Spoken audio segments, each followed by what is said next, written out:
जय श्री कृष्ण। जिस मनुष्य को परमात्मा को प्राप्त करने का इच्छा होता है कि हमें परमात्मा को प्राप्त करना है, हमें संसार के सुख को प्राप्त नहीं करना है, हमें संसार के भोग नहीं करना है, हमें संसार के वस्तु को प्राप्त नहीं करना है, तो क्या करते हैं? वो परमार्थिक हो जाते हैं। क्योंकि भगवान कृष्ण ने अर्जुन को समझाते हुए कहे हैं कि जिन्हें परमात्मा को प्राप्त करने का मन के अंदर इच्छा होती है, फिर वो किसी इच्छा को अपने मन के अंदर स्थान नहीं देता है, वो फिर परमार्थिक बन जाता है, वो दूसरों को भला करने वाला बन जाता है, वो दूसरों को मदद करने वाला बन जाता है, वो दूसरों को प्यार देने वाला बन जाता है। ऐसे हमारे शरीर के अंदर इंद्रियां जो लगे हैं, एक इंद्रिया दूसरे इंद्रिया के बारे में नहीं जान पाते हैं। जैसे आंख है तो आंख के बारे में मुंह नहीं जान रहा है। आंख का काम है स्वरूप को देखना, आंख का काम है किसी चीज को देखना, सौंदर्य को देखना। जो मुंह का काम है रसपान करना, वो आंख नहीं जानता। यदि किसी चीज को यदि स्वाद लेना है, किसी चीज को इंटरेस्ट यदि हमें लेना है, तो आंख उसके बारे में नहीं बता सकता है कि ये कैसा है। जैसे मिर्ची, मिर्ची के बारे में आंख से पूछा जाए तो वो नहीं बता सकता है। शक्कर के बारे में आंख से पूछा जाए तो नहीं बता सकता है। यानी जितने भी रसपान करने वाला वस्तु है उसके बारे में आंख नहीं बता सकता है। आंख तो देखने वाला है। त्वचा भी नहीं बता सकता इन लोगों के बारे में, क्योंकि वो स्पर्श का एक साधन है। वो स्पर्श कर सकता है, वो महसूस कर सकता है। तो इसी प्रकार से हमारे मन के अंदर, हमारे शरीर के अंदर, हमारे बुद्धि विवेक के अंदर ऐसे ऐसे जो, जिसे हम चोर भी बोल सकते हैं, जिसे हम बदमाश भी बोल सकते हैं।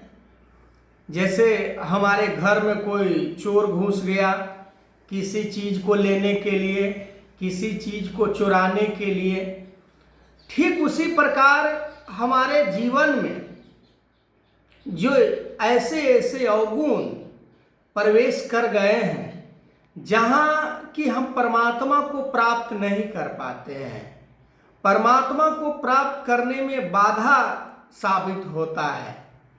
जैसे हमारे मन के अंदर है परमात्मा को प्राप्त करना है, परमात्मा को प्राप्त करना है, तो परमात्मा को प्राप्त करने से पहले हमें किन किन चीजों को छोड़ना पड़ेगा। जैसे हमें कहीं पर जाना है और रास्ता बड़ा अजब सा है, रास्ता बड़ा गड़बड़ है, तो उस रास्ते में हम जहां हमें जाना है, जिस गंतव्य पे जाना है, जिस स्थान पे जाना है, तो वहां हम बड़ा मुश्किल से पहुंच पाते हैं। और यदि बीच में कहीं ऐसा भी रास्ता हो कि उससे आगे हम जा ही नहीं सकते हैं, जैसे कोई झील हो या कोई नदी हो या पूरी घनी जंगल हो, जहाँ से कोई एक चींटी भी नहीं प्रवेश कर पाए, वहाँ से जाना बड़ा मुश्किल है। ठीक उसी प्रकार यदि परमात्मा को प्राप्त करने का इच्छा यदि हमारे मन के अंदर होता है तो जिन जिन चीज़ों को छोड़ने का हमें ज़रूरत पड़ता है उन चीज़ों को छोड़ना पड़ेगा। जैसे लोभ है तो लोभ को छोड़ना पड़ेगा, स्वार्थ तो स्वार्थ को छोड़ना पड़ेगा, क्योंकि परमात्मा को प्राप्त करना है, क्योंकि भगवान को प्राप्त करना है। जैसे कहा गया है कि चाखन चाहे प्रेम रस और मन में राखे मान, तो परमात्मा को प्राप्त करना है तो फिर इन चीजों को तो छोड़ना पड़ेगा। परमात्मा को प्राप्त करना है तो काम को छोड़ना पड़ेगा, कामना को छोड़ना पड़ेगा, वासना को छोड़ना पड़ेगा, परमार्थ में जीवन जीना पड़ेगा, परहित में जीवन जीना पड़ेगा, एक दूसरे को भला करना पड़ेगा, गिरते हुए को उठाना पड़ेगा, रोते हुए को हंसाना पड़ेगा, भटके हुए को रास्ता दिखलाना पड़ेगा। पर हमारे अंदर ये सारे गुण आएंगे कहां से?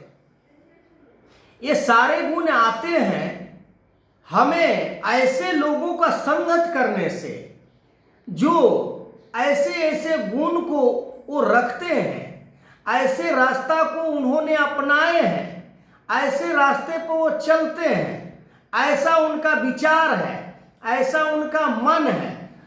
जैसे कहा जाता है कि कदली सीप भुजंग मुख स्वाति एक गुण तीन, और जैसा संगत कीजिए वैसा ही गुण दीन। यदि हम चोर का संगत करते हैं तो चोर ही बनेंगे, यदि हम चुगले का संगत करते हैं तो चुगला ही बनेंगे, यदि हम लालची के संगत करेंगे तो लालची बनेंगे, यदि हम स्वार्थी के संग करेंगे तो स्वार्थी बनेंगे। यानी अनेकों प्रकार से उसके मन के अंदर वो विकार होता है, और जैसे हम उसके विकारों के साथ जब जुड़ जाते हैं, उसके साथ हमारा संबंध जब जुड़ जाता है, तो जैसा जैसा वो कर्म करता है, जैसा जैसा वो व्यवहार करता है, वैसे वैसे हम करना शुरू कर देते हैं।